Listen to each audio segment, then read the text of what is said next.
Yes, I'm getting ready.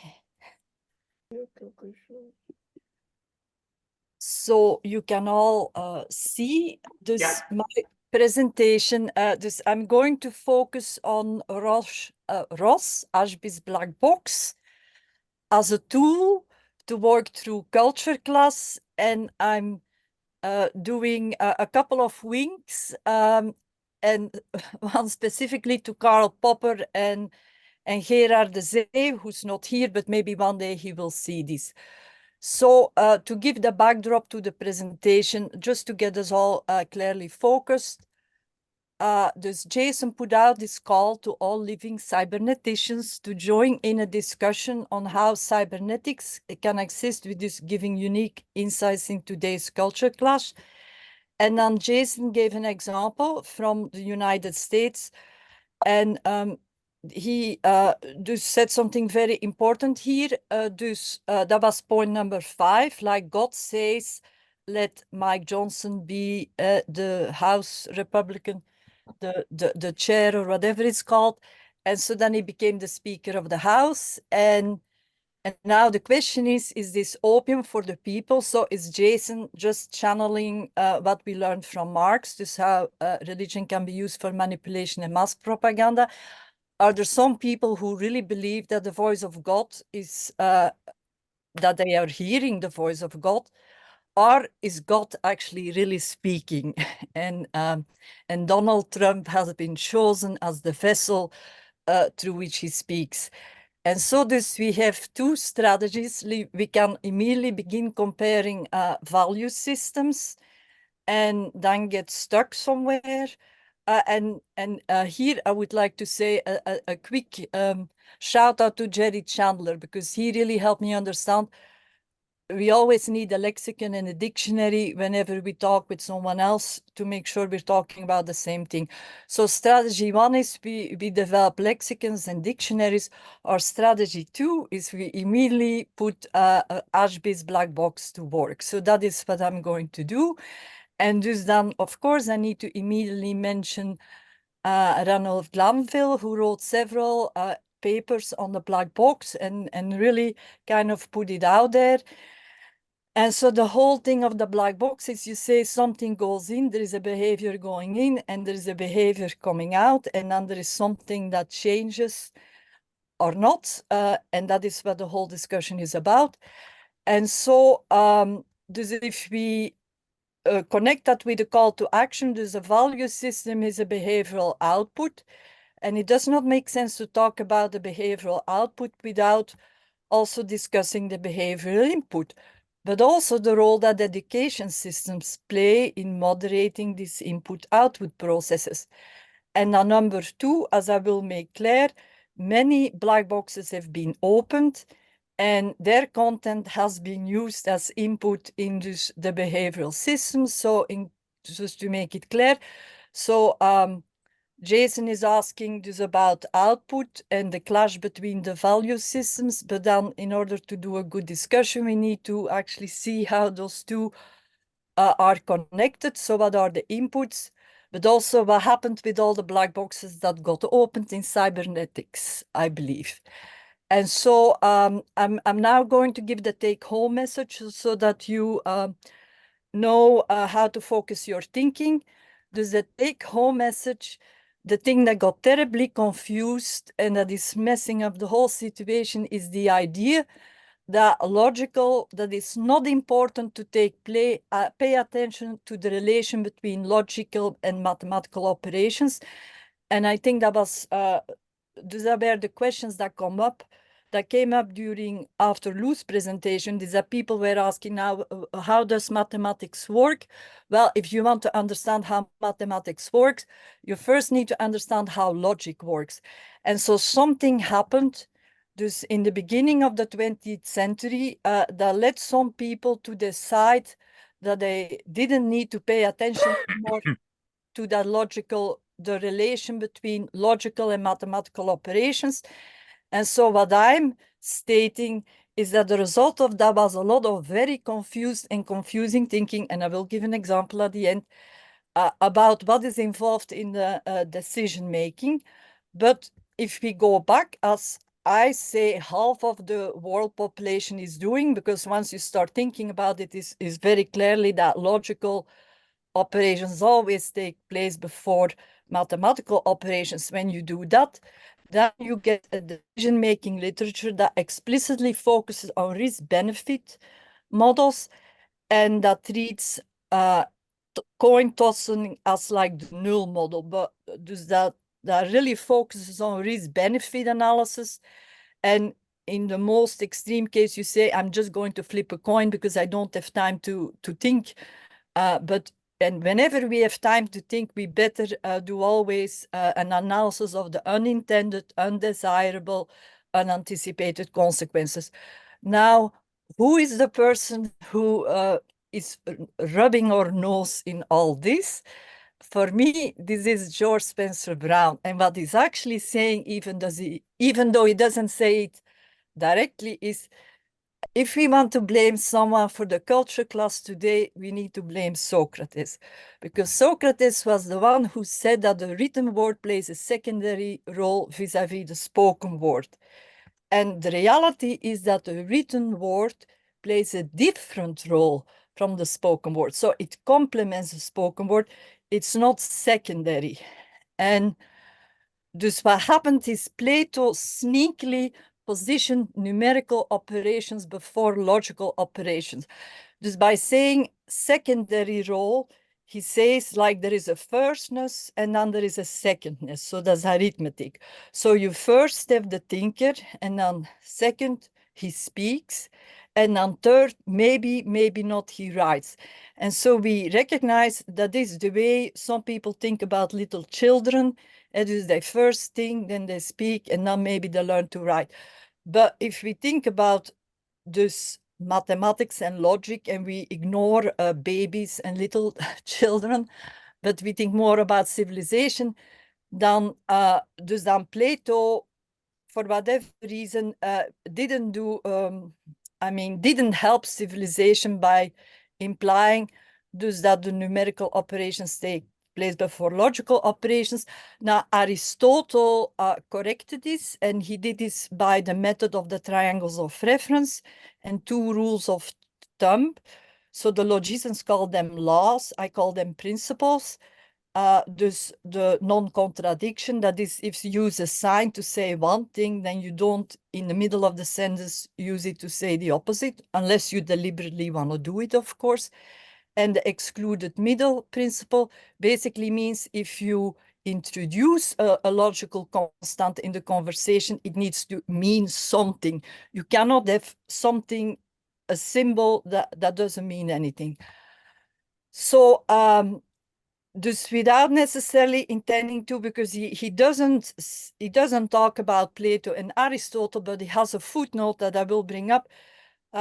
Dus he brings up that really logical operations, if we want to get anywhere in understanding what the mathematicians and the logicians do, we need to think about those two as separate and logical operations taking force first. And now, how does George Spencer Brown do that? He say, draw a distinction. And so that is the beginning of logic.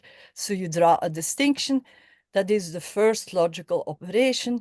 And now you can imagine a group of Neanderthals or chimpanzees or bonobos for the first time drew a distinction, and that became an external symbol and the beginning of civilization. And so the person who actually put this all together for me, and who goes from the Neanderthal or the chimpanzees drawing the first distinction to today, this is Ranul Glanville in his work on the black box. And this work, you can go in and out of it. He kind of sets up the significance. So he begins by mentioning Ross Ashby. He also makes a connection that the black box is actually a distinction without a name. And then he also points out Heinz von Förster work, dus on the cognitive blind spot. That is also a black box without a name. And then, of course, he has his own work. But what he also does that is extremely important, is that he brings up James Clerk Maxwell and how he used the black box to actually visualize and work across the distinction between the observable and the unobservable. And this, I think, needs to be said much more clearly, that there is an unobservable realm that we make observable in our mind with the aid of metaphors, but it's still unobservable. And there are consequences to acknowledging that unobservability. So for Maxwell, at the observable level, there are the thermometer measurements, deterministic Newtonian mechanics. There is always that gravitational force that works everywhere in the same way. And then the water starts boiling and the frog in the water boils with it. And we as human beings know the meaning and the value, because if we stay in the boiling water, we die. But there is also then the unobservable world that Maxwell brought into being, and that is called statistical mechanics.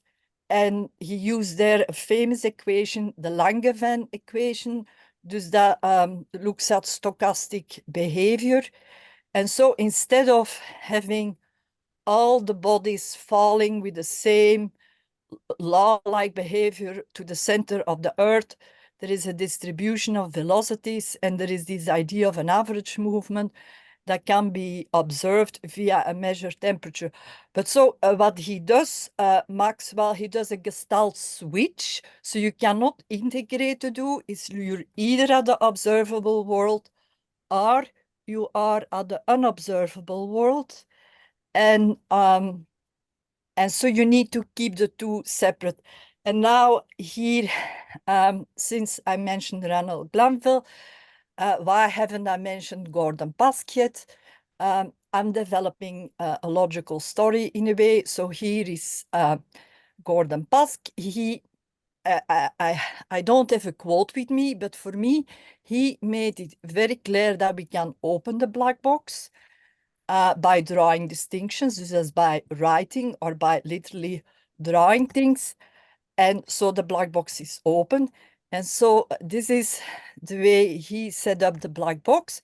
But actually, what he probably has done in presentations, but I haven't found him, what he actually is saying is this is the correct picture. We see something on the outside, but we're clueless about what's going on in the inside, and we make all sorts of assumptions. And so then the assumptions that Gordon Pask made is that this person is probably thinking about other people and having all sorts of ideas about what other people are thinking. And so then it goes a little further even by saying, and this is game theory, dus I think about what you're thinking, what you may be thinking about me. So, but what he also does then, Gordon Pask, is pointing out the cognitive blind spot, because that is also what a black box is. And we have to thank Heinz van Förster by putting that concept on the table. And so dus the cognitive blind spot that I bring up at the center of this presentation is dus the confused and confusing grasp of the relation between logical and mathematical operations. And so anyone can go in the literature now via Russian websites where you have access to like 100 or 10 million articles, and you can read them and see how some people very clearly see the two as separate, and then other people mix it all up. And so there is this uncertainty about what to do with that relation. But now Gordon Pask opened the black box, and he say, how do we open the black box? We do that by naming. And Glanville also mentions that. And the moment we name it, we bring something into being. And here I would like to plug in the work of Klaus Krippendorff. His theories of language uses were really about how we bring into being something by naming it. And so now I'm going back to George Spencer Brown. I'm naming George Spencer Brown in a specific way. So I bring into being various things. And now you can agree or disagree, but I'm trying to be clear here. So George Spencer Brown, by many professionals, is dismissed as, oh, he's just playing a game with the Sheffer stroke. some piece of early 20th century Boolean algebra that actually can act as a formal logical system. But then Glanville, but of course I'm also have Lou Kaufman in mind because he introduced me to George Spencer Brown. But since we're talking about black boxes, so Glanville made clear you can also do something different with laws of form. You actually can do many different things. And one of them is focusing on the functions of language. And one of these functions is the injunctive function. And so I drew distinctions, but I also decided to pay attention to the introductory chapter of George Spencer Brown. And there I see that he's not working with one distinction, but he actually very clearly spells out several additional distinctions. And he has also a footnote on page 25, in which he makes very clear that actually he's saving logic from the mathematicians. Dus the mathematicians cannot escape, as David Pinto did, when someone asks them, name the first distinction. I mean, they need to answer. They cannot continue doing mathematics without answering.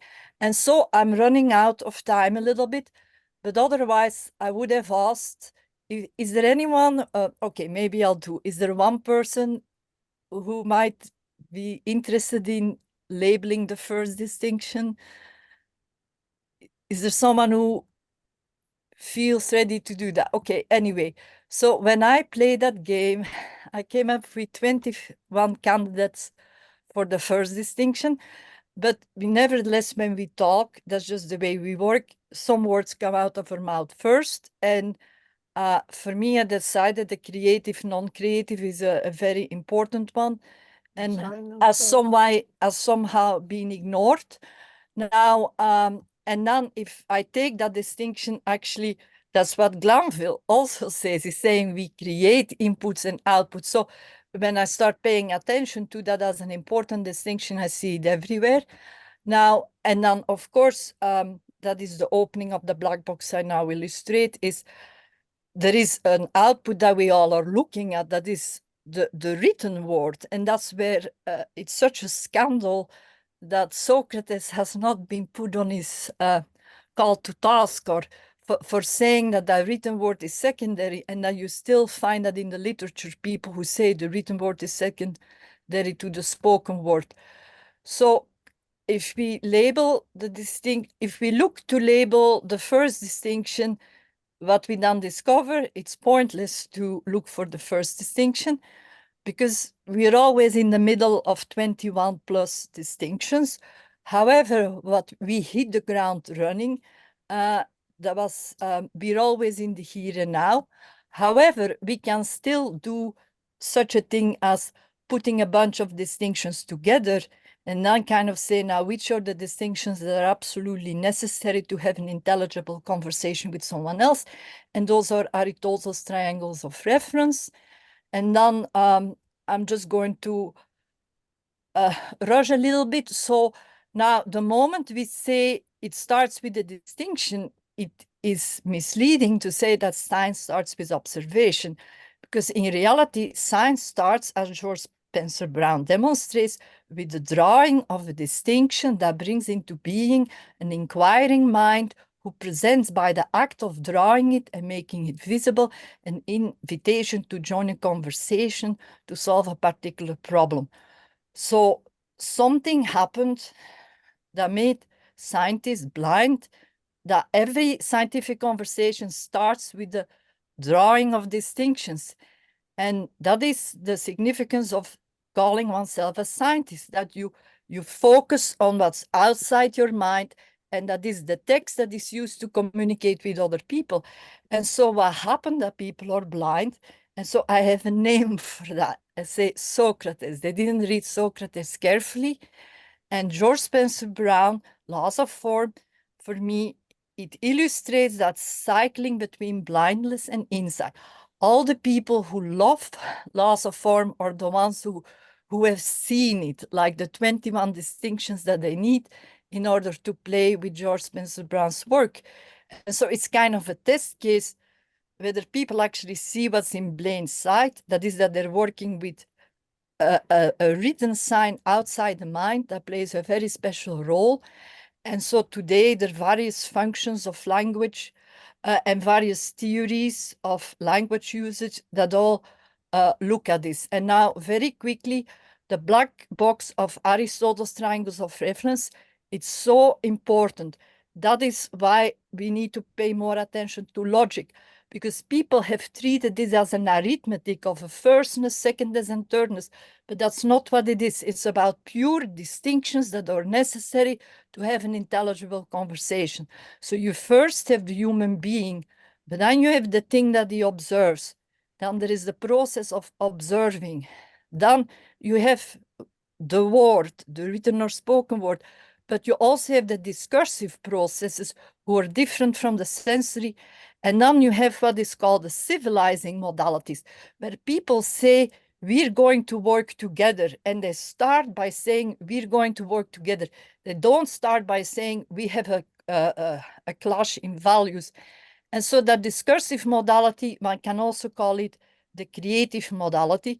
And that is, and there is work being done, that is the thing that Russell missed, that he dus mapped the creative and discursive modalities on the sensory modalities.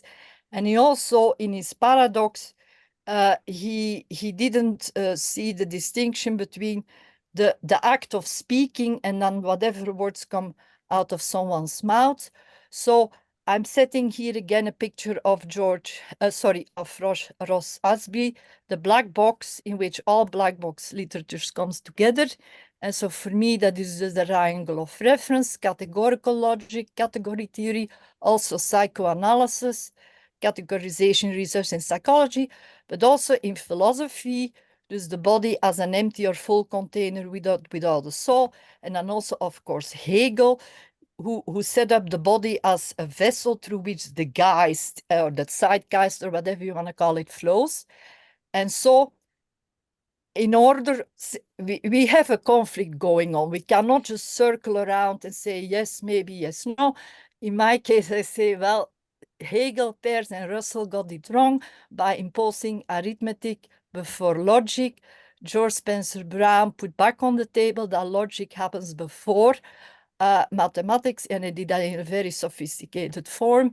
And so if we want to solve a culture clash, we can look from the outside and say, we need God. I mean, there is only a miracle is going to save us. But then from the inside, we see diplomats and negotiators who have been trained in treating logical operations as taking place temporarily prior to mathematical operations. And so there is one other thing that needs to be addressed here, that is this feeling of that we like or dislike something. That is something that can get in the way. And I think that's what cybernetics, with putting the issue of value on the table, is really focusing our attention on. And so to put it in a historical context, this didn't happen by accident. This didn't happen randomly. No, there were a bunch of 20th century Viennese philosophers who told us, let's compare a decision with tossing a coin. And that is Otto Neurath. And he died in London, I believe, but all his colleagues came to the United States and introduced the idea to think of a decision as tossing a coin. But luckily, not everyone bought that idea. And there is a lot of 3,000-year-old analysis of decision-making from a risk-benefit analysis. And so if we want to get somewhere, and this is a picture of Stuart Umbleby, we need to stop treating Aristotle as a footnote to Plato. And this concludes my presentation. Thank you for your time. Questions for Jaimi? Jaimi, I have a comment. Yes. I wrote it in the chat line. I'm going to read it. You perhaps have redefined logic as the emergence of distinctions. I applaud this. But as with Humpty Dumpty, there is the danger here, since all the others think of logic as a repository of the rules we are supposed to obey when we engage in reason. All right, if I may say, Lou, I don't know where you're coming from, but you put in the universe of this Zoom a variety of words, including emergent. I didn't say anywhere emergent. I say we created it, our ancestors created it. Number two, you said everyone else. I beg to disagree. The whole point of the black box is that no one knows what someone else is thinking unless we ask the person and the person agrees to respond. Let me ask you a question. And so, What do you mean? Well, I have to ask you a question then. What do yeah. you mean by logic? Well, logic, if I just say logic, then it becomes complicated. If I say logical operation, now I can get closer to giving it a meaning. Logical operation then becomes the finger that is my finger that I use to draw a line. However, a lot of other things needed to happen before I could say this is logic. First, a group of human beings needed to get together and say, what are we doing with these symbols that we draw that look like chicken scratches? And some people think that there are real chickens, and other people think so in order to do mathematics at all, we have to have agreed upon certain distinctions. And this is what you're saying is the logical operations prior to the doing of the mathematics. Yes. Right? But when people speak of logic, they speak of the rules for inference.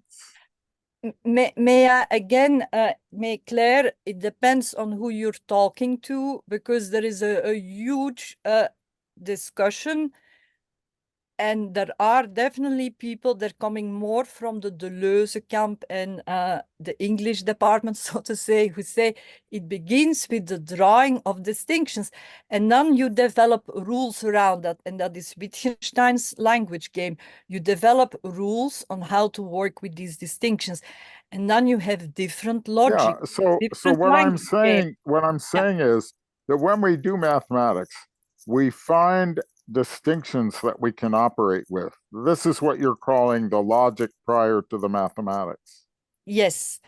But and then we work with the mathematics, and we need to understand that that's the correct order of things, finding the distinctions that we can work with, that we agree upon, and then we can do the mathematics reliably. And I agree with you.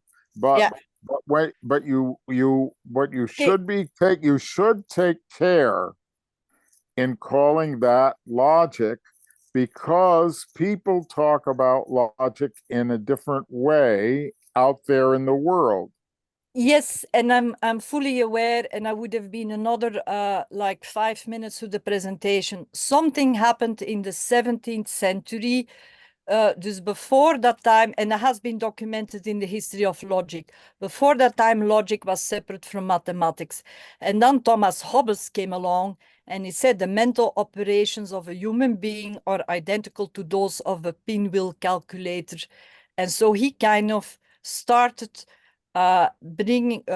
pushing together engineering logic and human communication logic. So he But let's go to around 1900. Russell and Whitehead had the idea that they would found logics on mathematics. I found mathematics on logic, that logic would be prior to mathematics. But their idea that logic is prior to mathematics is upside down from the way you're talking. Yeah. The way they wanted to found mathematics on logic is not what you're talking about. No, because you didn't pick up on what I said earlier. Dus what happened is people started thinking that machines are identical, literally identical to human beings. And that is a project that sometimes has been called mathematical logic, but because of all the confusion, it's not always clear. But mathematical logic was very clearly engineering logic. So maybe let's call it engineering logic. So you have a vending machine, and before you build it, you want to make sure it works correctly and all your logical gates are understood. So yes, there is engineering. Yeah, so we could talk But about human let logic. me say, what I'm saying is in the 19th century, people started confusing engineering logic with human communication logic. So I'm trying to put a wedge between the two. And then I have categorical logic of Aristotle on the one hand and the wonderful engineering work on the other hand. And Frege was trying to work with Aristotle's logic. And Russell, I don't know what was going on in his head, but he clearly didn't see the difference between engineering logic and Aristotle's logic. Yeah, to put it simply, Russell and Whitehead thought that they could put down a set of logical rules and then everything would come from them. And they were wrong, of course. Yeah, that's all that I'm saying. Larry, you have a comment? I saw you are smiling.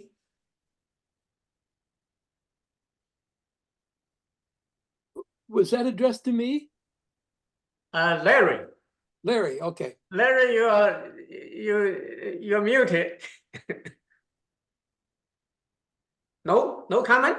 Yeah, just not really a comment. I'm with Jaimi. I don't see I don't see any contradiction between Lou's presentation and Jaimi's. And there may be some, that have come out since Lou's presentation. But I agree with this idea that the firstness, secondness, thirdness isn't in general very useful when talking about the logic of the world. We're not saying there's a contradiction between what I said and what she said. Yeah, and so Lou, what I'm saying is, if I read the literatures and like books that try to popularize logic, they don't say what you are saying, because I think I got whatever I'm saying from reading the stuff that you sent me. So I wasn't. Yeah, and from George, right? I mean, George says, look, it's not about logic and it's not about mathematics, it's about distinction. The drawing of the distinction. Yeah. You can look at where you built various things. You built some logical rules. You built some mathematics. You built these things, but you had to have these distinctions in order to do it. Yeah. And dus that is a message that needs to go into the departments or in the high schools that David is doing, I guess. Yeah, that needs to go everywhere, that people really